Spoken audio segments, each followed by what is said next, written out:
Hello friends, welcome to my YouTube channel SWG study with Gurukul. और आज हम पढ़ने वाले हैं अबाउट रीजनिंग। रीजनिंग हम साइकोलॉजी में क्या समझते हैं इसके बारे में आज हम पढ़ेंगे। फ्रेंड्स, जब हम रीजनिंग को साइकोलॉजी के टर्म्स में पढ़ते हैं तो हम बेसिकली पढ़ रहे होते हैं about a very controlled thinking.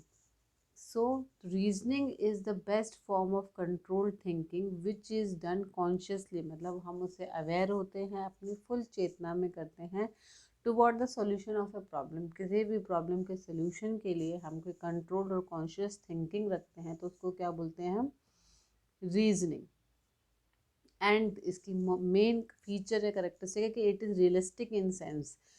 Realistic in the sense हम क्यों बोलते हैं? क्योंकि बहुत सारी जो प्रॉब्लम्स के सोल्यूशन हम डे ड्रीमिंग में इमेजिनेशन से निकालते हैं, जो कि अनरियलिस्टिक सोल्यूशंस होते हैं। बट जब हम रीजनिंग की बात कर रहे होते हैं तो we are talking about the realistic solution of a problem. And realistic solution of the problem हम इसलिए भी कहते हैं कि रीजनिंग जो है कभी कभी हमारी कोई इमीडिएट प्रॉब्लम होती है उसको भी सॉल्व कर देती है, और when we are anticipating any future problem इसको भी सॉर्ट आउट कर लेती है। तो reasoning plays an important role in our life, क्योंकि हम इन्वायरमेंट के साथ कैसे एडजस्टमेंट करते हैं वो हमारी रीजनिंग पे ही डिपेंड करता है। It not only determines one's cognitive activities. Reasoning कौन कैसे रीजनिंग करता है, कैसे रीजन आउट करता है, उससे उसके कॉग्निटिव प्रोसेसेस, उसकी मानसिक क्षमता का भी पता चलता है, जो कि उसके बिहेवियर और पर्सनालिटी को इफ़ेक्ट करता है। सो रीजनिंग एक बहुत इंपॉर्टेंट आस्पेक्ट है जो डिटरमाइन करता है कि कैसे एक इंडिविजुअल अपने एनवायरनमेंट के साथ एडजस्टमेंट करता है। फ्रेंड्स देखिए, हमारे स्कूल में, कॉलेजेस में, ऑफिस में बहुत ऐसे लोग होते हैं जो एडजस्ट नहीं कर पाते इजीली, एंड वो डिफरेंट डिफरेंट रीजंस देते हैं। सो यही रीजनिंग का प्रोसेस होता है जो कि हमारे एनवायरनमेंट के एडजस्टमेंट को डिटरमाइन करता है, एंड अल्टीमेटली हमारे बिहेवियर पर्सनालिटी को भी डिटरमाइन करता है। So when we define, now definition is also important, it is very important from exam point of views. Definitions क्या है रीजनिंग की? Garrett, he defines the reasoning as a stepwise thinking with a purpose or a goal in mind। यहाँ पे उन्होंने बोला एक step wise thinking है with a purpose और अ गोल इन माइंड। एक पर्पस, एक गोल के साथ हम जो स्टेप वाइज थिंकिंग करते हैं उसको गैरेट रीजनिंग बोलते हैं। ये एक टाइप की डेफिनेशन हो गई। Next, gets. गेट्स क्या बोलते हैं? Reasoning is the term apply to highly purposeful controlled and selective thinking. हमने जस्ट पढ़ा कि हम एक पर्पसफुल, कंट्रोल और सिलेक्टिव थिंकिंग जब करते हैं उसको हम रीजनिंग देते हैं। Next is the third one is the Skinner. Skinner ने थोड़ी डिटेल्ड डेफिनेशन दी है। उन्होंने क्या बोला? Reasoning is the word use to describe the mental recognition of cause and effect relationship. उन्होंने एक नई उसमें जो एडिशन करी वो ये किया कि हम रीजनिंग किसी भी चीज़ के कॉज एंड इफेक्ट रिलेशनशिप को जानने के लिए करते हैं। एंड ये प्रोडिक्शन जो है हम कैसे कर पाते हैं? It may be a production of an event from the observed cause और the influence of the cause from the observe event. And ये हम कॉज एंड इफेक्ट कैसे जान पाते हैं?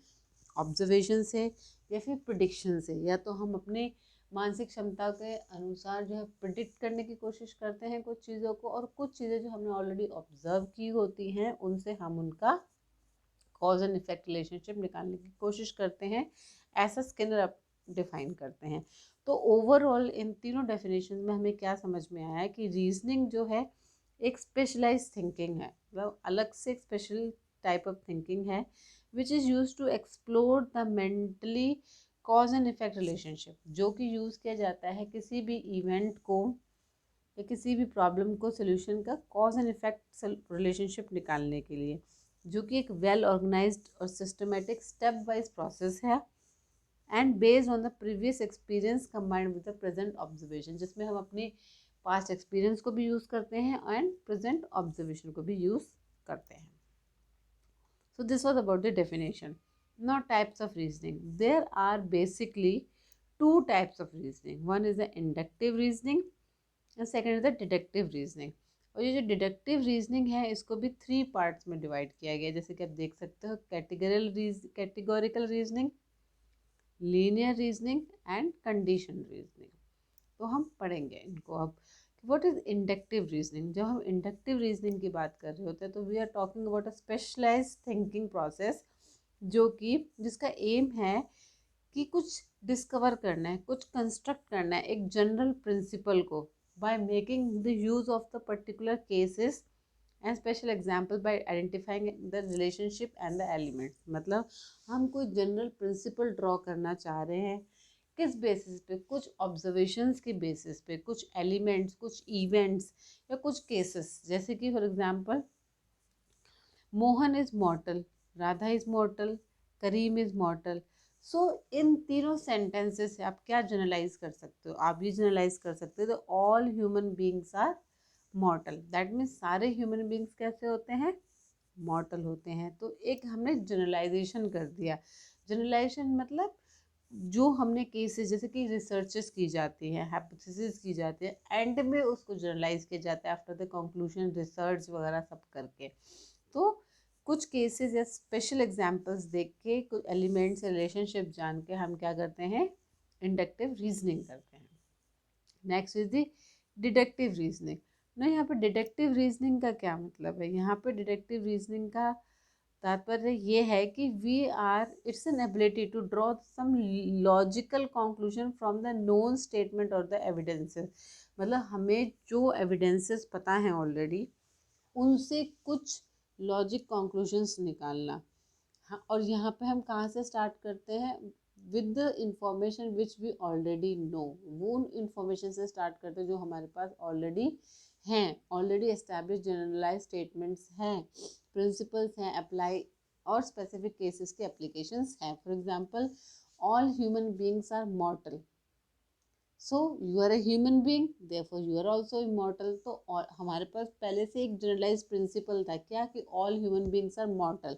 और अब इसमें क्या है? आप और मैं दोनों ह्यूमन बीइंग्स हैं, तो देयरफॉर वी आर मॉर्टल।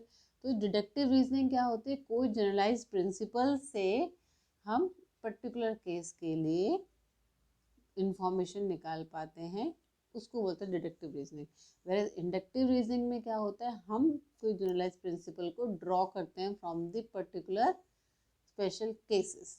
ना ये डिडक्टिव रीजनिंग को भी 3 पार्ट्स में डिवाइड कर सकते हैं, जैसे मैंने बताया था, जिसमें कि पहला है कंडीशनड रीजनिंग। ना कंडीशनड रीजनिंग, जैसे कि नाम से पता चल रहा है कि यहाँ पे स्पेसिफिक कंडीशंस होती हैं। The reasoning is tied with some specific condition, जैसे कि if there is a solar eclipse the street will be dark. There is a solar eclipse, अब सोलर एक्लिप्स है तो that means streets are dark. आप यहाँ पे conditions डाल दी थी क्या? कि सोलर एक्लिप्स है और स्ट्रीट उस टाइम डार्क होती हैं। तो आप उसको कैसे कंक्लूड कर सकते हो? That streets are dark. तो इसको बोलते हैं कंडीशनड रीजनिंग, जहाँ पे कंडीशनड हो, स्पेसिफिक कंडीशंस डाल दी जाए। Next is the categorical reasoning. Now categorical reasoning का क्या मतलब है? This is the type of the reasoning based on some categorical statement. Categorical जिसमें कि कैटेगरीज बन रखी हो, अलग से क्लासिफिकेशंस बन रखे हो। जैसे कि for example all robins are birds and all birds lays egg. अब बर्ड, सारे रॉबिन्स क्या होते हैं? बर्ड होते हैं। और बर्ड्स क्या ले करते हैं? एग। तो that means all robins lays egg. तो ये स्पेशल कैटेगरी है किसकी? बर्ड्स की।